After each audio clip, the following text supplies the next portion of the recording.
So hello everyone, welcome back to the another lecture. तो आज हम टाइम एंड वर्क के सीरीज का कॉन्सेप्ट थ्रू क्वेश्चन की सीरीज का लास्ट वीडियो है ये, ठीक है।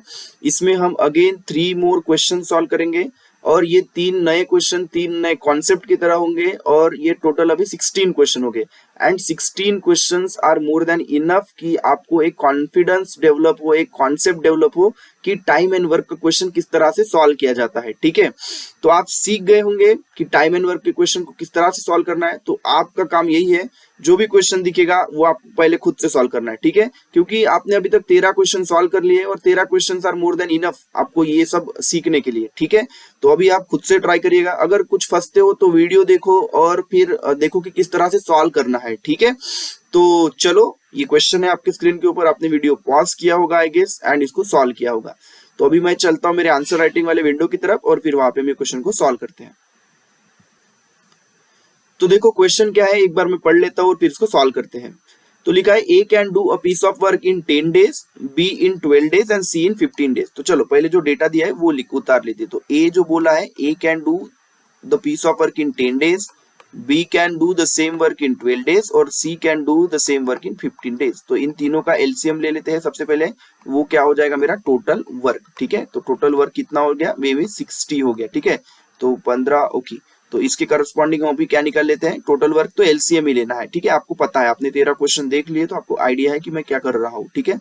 तो चलो इसके करस्पॉन्डिंग ये निकालेंगे। तो ये हो गया 6 और ये हो गया बेसिकली 5 और ये हो गया 4, ओके। तो मेरे पास यहाँ पे तीनों का इफिशियंसी मिला के आ गया, ठीक है। अगर मैं इफिशियंसी टोटल ले लेता हूँ, मतलब क्या हो जाएगा, ये A plus B plus C का मिला के इफिशियंसी, ये कितना हो गया, 6 और 4 10 और 5 15, ठीक है। टोटल इफिशियंसी है 15।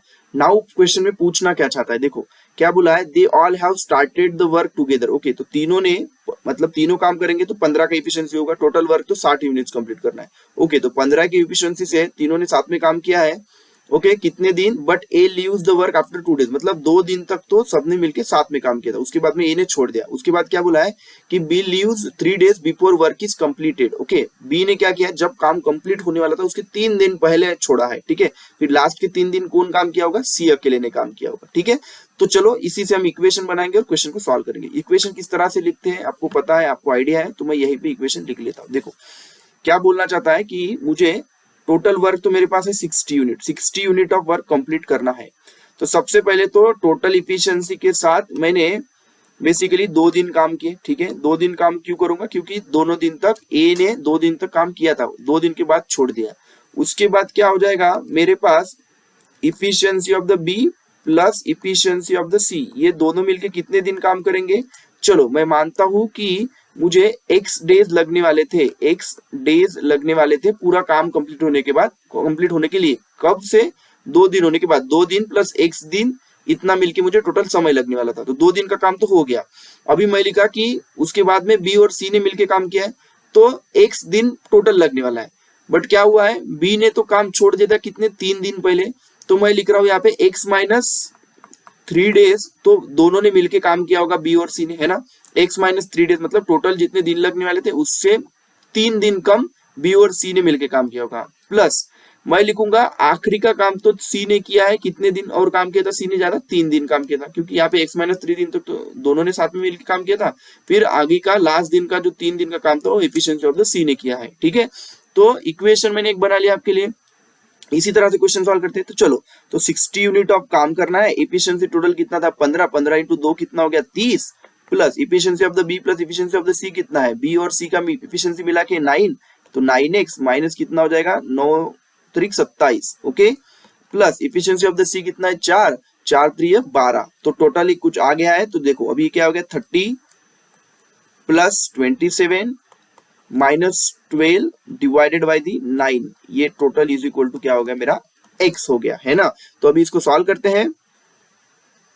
तो ये टोटल कितना हो गया, 45/9 हो गया है, किसी ने 45/9 हो गया, that is equal to x। तो x कितना हो गया मेरा, टोटल 9 5 जा 45, तो टोटल 5 डेज x हो गया। मतलब हमें पूछा क्या था, मेरा 5 आंसर है क्या, नहीं, टोटल पूछा था कि how many days did the work last, तो मतलब टोटल दिन कितने लगने वाले हैं मेरा काम कंप्लीट होने के लिए। तो x इज इक्वल टू 5 हो गया, और ये 2 दिन पहले के जो काम किए थे तो x प्लस 2 डेज में जो टोटल लगने वाले थे, टोटल कितना दिन हो गया 7 डेज हो गया। क्या ऑप्शन में था 7 डेज? हाँ, तो ये रहा मुझे आंसर मेरा 7 डेज, राइट। तो इस तरह से क्वेश्चन सॉल्व कर सकते हैं, वेरी इजी क्वेश्चन। अगर अगले बार कुछ इस तरह का क्वेश्चन आएगा तो आप ऐसे ही सॉल्व करोगे, ठीक है। तो चलो अभी अगले क्वेश्चन की तरफ चलते हैं और अगला क्वेश्चन सॉल्व करते हैं। तो ये रहा क्वेश्चन नंबर 15 आपके स्क्रीन के ऊपर। एक बार क्वेश्चन को रीड करिएगा, खुद से सॉल्व करिएगा और फिर ही वीडियो आगे देखिएगा, ठीक है। तो आई होप सो आपने वीडियो पॉज किया होगा, क्वेश्चन बनाया होगा। तो चलो अभी हम चलते हैं हमारे आंसर राइटिंग वाले विंडो की तरफ और वहां पे ये क्वेश्चन को सॉल्व करते हैं। तो ये रहा क्वेश्चन, ठीक है। चलो एक बार आप रीड कर लो खुद से, और आपने सॉल्व भी किया होगा। तो अभी मैं एक बार रीड करता हूँ, फिर इसको सॉल्व करते हैं, ठीक है। क्या बोला है कि 3 पर्सन अंडरटूक और undertake to complete a piece of work in 1200 rupees. Okay, तो एक काम तीनों ने मिलकर लिया है 1200 रुपए में।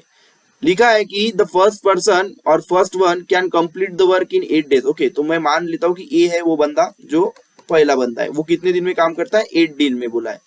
सेकंड पर्सन में मान लेता हूँ बी है, वो कितने दिन में काम करता है बोला है 12 डेज में। और सी जो है वो थर्ड बंदा है, मैं ऐसा मान लेता हूँ वो कितने दिन में काम करता है 16 दिन में, ठीक है। ओके, अभी क्या हो जाएगा, सबसे पहले तो सर मैं टोटल वर्क निकाल लेता हूँ, कितना टोटल वर्क आएगा। तो टोटल वर्क निकालने के लिए सर हम इनका क्या ले लेंगे, सिंपल सा एलसीएम ले लेंगे। तो एलसीएम ले लेंगे तो हमें क्या मिल जाएगा, टोटल वर्क मिल जाएगा, ठीक है। तो टोटल वर्क मिल जाएगा। तो टोटल वर्क कितना हो रहा है, टोटल आई गेस 48 हो गया, ठीक है। 48 इसका टोटल एलसीएम आ गया। तो अभी इसके करस्पॉन्डिंग हम इफिशिएंसी निकाल लेते हैं। इफिशिएंसी ऑफ ए कितना, इफिशिएंसी ऑफ बी कितना, इफिशिएंसी ऑफ सी कितना है। तो कितना हो जाएगा, ये 6 हो जाएगा, ये 4 हो जाएगा, 48/12 4, और ये 16 और ये 3 हो जाएगा, ठीक है। तो मुझे इफिशिएंसी तीनों का पता चल गया। नाउ अभी क्या बोलना चाहता है, तो ये तो हमने इफिशिएंसी निकाल लिया, टोटल वर्क निकाल लिया। अभी आगे क्या बोल रहा है, दे completed the work with the help of the fourth person. Okay, तो एक और बंदा है डी। ओके, लेटर से कि एक और बंदा है डी, फोर्थ पर्सन, उन्होंने इसका भी हेल्प लिया है काम कंप्लीट करने के लिए। दे completed the work with the help of the fourth person in 3 days. Okay, तो वो क्या बोल रहा है कि 48 यूनिट ऑफ वर्क उन्होंने 3 दिन में काम किया है। efficiency of the A plus efficiency of the B plus efficiency of the C plus efficiency of the D, तो चारों ने मिलके 3 दिन में 48 यूनिट्स ऑफ वर्क कंप्लीट कर लिया है, ठीक है। तो बोलना है कि what does the fourth person get, मतलब कितना पैसा फोर्थ पर्सन को देना चाहिए। तो हम पैसा किस हिसाब से बांटते हैं सर, इफिशिएंसी के हिसाब से। तो सबसे पहले तो मुझे पता है कि इन दोनों तीनों का इफिशिएंसी कितना था, efficiency of the A plus efficiency, तो ये 6 4 10 और 13 हो गया, ठीक है। तो मैं क्या बोल रहा हूँ यहाँ पे कि ये कितना हो गया, 48/3 is equal to 13 plus efficiency of the D. तो मेरा इफिशियंसी ऑफ द डी यहां से मिल जाएगा इजीली। तो ये कितना हो गया, 3 16 जा 48। ओके, तो ये 16 माइनस कितना हो गया, 16 माइनस 13 हो जाएगा, तो ये हो जाएगा 3। तो इफिशियंसी कितना हो गया डी का, 3 हो गया है, और बाकियों का इफिशियंसी मेरे पास था।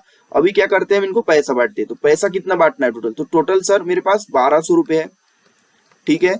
और मुझे टोटल 4 हिस्सों में पैसा बांटना है, ठीक है। तो ए को भी कुछ पैसा देना है, बी को भी देना है, सी को भी देना है, डी को भी देना है। पैसा किस हिसाब से बढ़ता है, इफिशियंसी के हिसाब से। तो इसका इफिशियंसी था 6, इसका इफिशियंसी था 4, इसका इफिशियंसी था 3, और मेरे को डी का भी इफिशियंसी पता चल गया 3। तो टोटल इफिशियंसी कितना हो गया, टोटल इफिशियंसी था 16। ओके, टोटल इफिशियंसी था 16। तो अगर मैं एक इफिशियंसी के हिसाब से कितना पैसा आएगा निकालना चाहता हूं, तो कितना हो जाएगा, 1200 डिवाइडेड बाय 16। तो एक के इफिशियंसी के हिसाब से कितना हो गया, इसको अगर सॉल्व करते तो कितना हो जाएगा, देख लो एक बार। ये हो जाएगा टोटल आई गेस 4। ओके, 4 जा 16 और 4 3 जा, तो ये टोटल 300 हो गया। तो 300 बाय कुछ 4 आ रहा है, ठीक है। 300/4 आया यहाँ पे। तो ये 300/4 कितना हो गया, आई गेस 4 7 जा 28 75 के आसपास कुछ आएगा, ठीक है। तो एक यूनिट का मुझे पता चल गया 75 कुछ आने वाला है, ठीक है। नाउ इसके करस्पॉन्डिंग मैं क्या डी का शेयर निकाल लियो, तो शेयर ऑफ डी कितना हो जाएगा, शेयर ऑफ डी कितना हो जाएगा, पैसा उसको मिलेगा उसकी इफिशियंसी के हिसाब से। इफिशियंसी कितना था उसका 3 इंटू द 75, कितना हो जाएगा 5 3 जा 15, 1 7 3 21 प्लस 1 22। तो उसको मिलना चाहिए 225 रुपीज। ओके, कितना मिलना चाहिए, 225 रुपीज। क्या ऑप्शन में था, हाँ ऑप्शन में था सर, 225 यहाँ पे है। तो क्या ये शेयर वाला भी क्वेश्चन समझ में आया कि किसको कितना शेयर मिलना चाहिए, ठीक है।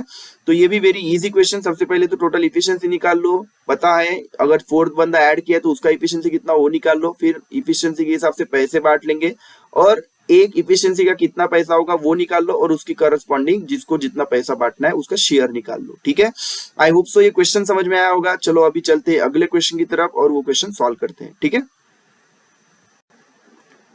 तो ये रहा क्वेश्चन नंबर 16 आपके स्क्रीन के ऊपर। ये हमारा लास्ट क्वेश्चन होगा टाइम एंड वर्क के ऊपर। ठीक है, तो एक बार आप रीड कर लो क्वेश्चन को और खुद से सॉल्व करने का ट्राई करिएगा। ठीक है, और ये थोड़ा अच्छा क्वेश्चन है, इसको सॉल्व करोगे और अगर आपसे बन गया तो आपका कॉन्फिडेंस थोड़ा और डेवलप हो जाएगा। ठीक है, and this much of experience of solving the time and work question is enough for you to go in aptitude exam to solve any question. Okay, कोई भी कैंपस एग्जाम में जाके अगर आप टाइम एंड वर्क के ऊपर question आता है तो आप इजीली सॉल्व कर लोगे। ठीक है, तो चलो ये क्वेश्चन आपने देखा होगा, सॉल्व कर लिया होगा, एंड अभी हम चलते हैं हमारे आंसर राइटिंग वाले विंडो की तरफ और इसको सॉल्व करते हैं।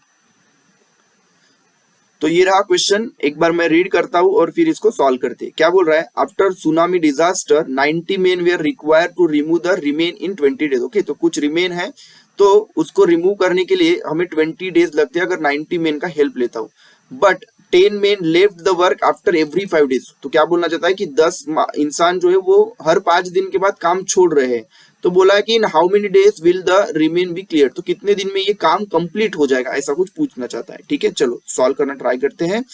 बोला है कि 90 main can complete the work in 20 days. तो मुझे बताओ कि अगर एक मेन सॉल्व करता था, एक मेन अगर ये कंप्लीट काम करता था तो कितना हो जाएगा, 20 इंटू 90, तो ये हो गया 1800। ओके, कितना लगता था अगर एक इंसान काम करता था तो 1800 डेज लग जाते थे। ठीक है, क्या इसके करस्पॉन्डिंगली मैं टोटल वर्क निकालू? हाँ, तो एक ही है तो सर जो टोटल डेज है वही मेरा टोटल वर्क है, तो फिर इसके हिसाब से इफिशियंसी ऑफ एक मैन कितना हो गया, एक ही हो गया है ना, क्योंकि 1800 बाय 1800 क्या हो गया, 1 हो गया। चलो, तो टोटल काम मेरे को पता चल गया कि 1800 यूनिट्स ऑफ वर्क मुझे कंप्लीट करना है और इफिशियंसी ऑफ द एक मैन कितना है, 1 है, इतना मुझे पता चल गया।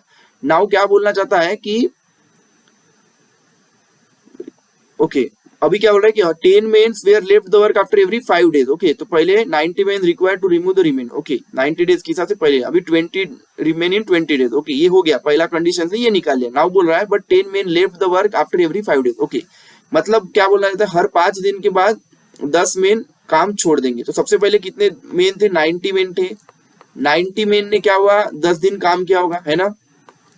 मैं क्या लगा रहा हूं, टोटल वर्क जो है मेरा वो होगा एफिशिएंसी इनटू द मेरा टाइम। तो 90 मेन का इफिशियंसी कितना हो गया, 90, क्योंकि एक इंसान का इफिशियंसी कितना था, 1 था, तो 90 की इफिशियंसी से पहले 10 दिन काम किया होगा, है ना, प्लस उसके बाद में कितने दिन काम किया है। ओके सॉरी, यहाँ पे कुछ गलती हो गया हमसे, ये लोग 5 ही दिन काम कर रहे हैं, 10 मेन छोड़ के जाएंगे एवरी 5 डेज, मतलब पहले 5 दिन टोटल 90 के 90 मेन ने काम किया होगा और उन 90 मेन का इफिशियंसी कितना था, बेसिकली 90, क्योंकि एक का एफिशिएंसी था 1, तो 90 डेज ने 5 दिन काम किया होगा। उसके बाद में क्या हुआ, 5 दिन के बाद में 5 लोगों ने 10 लोगों ने काम छोड़ दिया, टोटल हो गया 80 डेज बचे, अभी 80 मेन बचे हुए हैं। तो 80 मेन अभी बाकी काम करेंगे, 80 मेन का एफिशिएंसी 80 हो गया, तो अगले 5 दिन काम करेंगे, है ना। उसके बाद में क्या होगा, बेसिकली अभी एक 70 मेन बचेंगे मेरे पास, 70 मेन बचेंगे और वो अगले 5 दिन काम कर लेंगे। तो सबसे पहले तो इसका एडिशन कितना हुआ वो देख लेते हैं। ठीक है, उसके बाद में क्या होगा, बेसिकली मेरे पास 60 मेन बचेंगे, चलो लिख लेते हैं, 60 मेन बचेंगे और 60 मेन 5 दिन काम करेंगे। उसके बाद में मेरे पास 50 मेन बचेंगे और 50 मेन 5 दिन काम करेंगे, और ऐसे चलते जाएगा। कब तक चलाना है इसको, जब तक कि मेरा total 1800 unit of work complete ना हो जाए, 1800 यूनिट ऑफ वर्क कंप्लीट ना हो जाए।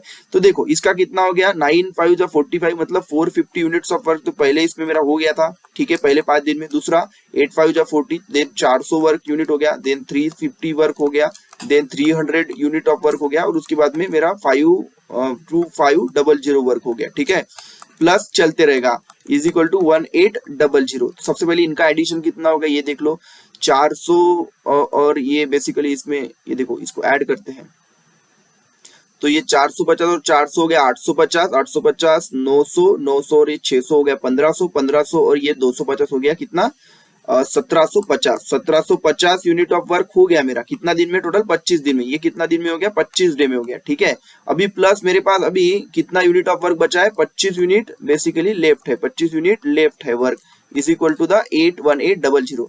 अभी बताओ मुझे, 25 यूनिट लेफ्ट है वर्क, राइट। अभी ये 25 यूनिट ऑफ वर्क, तो ये 1750 तो हो गया वर्क, 1800 टोटल वर्क कंप्लीट करना था, 25 यूनिट ऑफ वर्क बचा हुआ है, तो 25 यूनिट ऑफ वर्क मुझे कंप्लीट करना है कितने लोगों की मदद से अभी जो काम करने वाले लोग हैं वो 40 लोग बचेंगे, क्योंकि यहाँ तक हम पहुंच गए थे कितने 50 लोग तो यहाँ पे काम कर लिए। अगले नेक्स्ट 5 दिन में कौन काम करेगा? 40 दिन काम, 40 लोग काम करेंगे। तो 40 लोगों से काम कराना है तो कितना दिन लगेगा मुझे नहीं पता है, एक्स डे लग सकता है ना, एक्स डे लिख रहा हूँ यहाँ पे। तो इसका आंसर क्या हो जाएगा? अभी basically x is equals to the, मेरे को पता है 25 यूनिट ऑफ काम कराना था, 40 लोग थे और उनको x दिन काम कराऊंगा, मुझे टोटल 5 दिन तो नहीं लगेंगे ये काम करने के लिए, 25 यूनिट ऑफ, तो मैं कुछ x डेज मान रहा हूँ। तो ये हो गया 25/40, इतना मुझे काम लगेगा। तो ये कितना हो गया? बेसिकली 5/8 कुछ हो गया। सॉरी, यहाँ पे 25 यूनिट ऑफ काम नहीं बचा है, 50 यूनिट ऑफ काम बचे, क्योंकि हमें टोटल 1800 वर्क काम करना था ना, तो यहाँ पे 1750 तक पहुंच गए थे, तो 50 यूनिट ऑफ काम हमें कंप्लीट कराना है। ठीक है, तो 50 यूनिट ऑफ काम था तो यहाँ पे 50 लिख लो। तो ठीक है, 50/40 कितना हो गया? बेसिकली 50/40 कितना हो जाएगा? तो टोटल 50/40 कितना हो जाएगा? चलो देख लो एक बार। तो यहाँ पे बेसिकली 1 डे प्लस 0.25 हो जाएगा। ठीक है, क्यों? क्योंकि ये 40/40 है प्लस 10/40 है, मतलब 1/4 है, 1/4 मतलब 0.25, 1 डे और एक 0.25। तो इनिशियली 25 डेज तो हमने काम कर ही लिया था, राइट। अभी हमने कितने दिन और काम कर लिया? 1 डे प्लस 0.25 डेज, मतलब 26.25 डेज हमने टोटल काम कर लिया। तो बोला गया था, वही पूछा था कि कितना दिन लगेगा अगर ये सब मिलके काम करते, तो कितना आंसर आ गया इसका? 26.25 आंसर आएगा। ठीक है, आई होप सो समझ में आएगा किस तरह से सॉल्व करते हैं। देखो मेरे से भी कैलकुलेशन गलती हो सकती है, बट आपको नहीं करना है। ठीक है, क्योंकि यहाँ पे तो मैं एग्जाम नहीं दे रहा हूँ, तो मुझे पता चल जाएगा। ठीक है, बट अगर आप एग्जाम में बैठे हो और अगर इस तरह का कुछ गलती होगा तो आप क्वेश्चन छोड़ के भाग जाओगे आगे। क्यों? क्योंकि आपको लगे यार गलत हो गया है, टाइम वेस्ट नहीं करना है क्वेश्चन के ऊपर, आगे चलते हैं, अगला क्वेश्चन सॉल्व करते हैं, राइट। तो बट आपको ऐसा नहीं करना है, आपको फुल एक्यूरेसी के साथ सॉल्व करना है, बहुत अच्छे से आप कॉन्सेंट्रेट करो और सॉल्व करो। समझ में आया किस तरह से क्वेश्चन करना है? देखो मैंने यहाँ पे बहुत सॉल्व किया है, बट इतना टाइम नहीं लगेगा आपको। ठीक है, विद इन 1 मिनट मैं भी सॉल्व कर सकता हूँ अगर आप करना होता तो। डायरेक्टली मुझे पता है कितना है, मैं डायरेक्टली यहाँ से चालू करता था इक्वेशन से। ठीक है, और साइड बाय साइड में ये नंबर भी नहीं लिखता था, 9×5 = 45, मैं यहाँ से स्टार्ट करता था डायरेक्टली, फिर मुझे पता चल जाता था कि 50 यूनिट्स ऑफ वर्क बचा हुआ है, फिर मैं डायरेक्टली निकाल लेता था। ठीक है, तो इस तरह से आपको कॉन्सेप्ट सोचना है और आगे बढ़ना है, एकदम फास्ट सॉल्व करना है, बहुत तगड़ा, फटाफट फटाफट। ठीक है, तो चलो, तो ये टॉपिक हम यहाँ पे ओवर करते हैं, टाइम एंड वर्क। आपको आई होप सो 16 क्वेश्चन में से बहुत सारा कॉन्सेप्ट समझ में आएगा किस तरह से क्वेश्चन को सॉल्व करते हैं।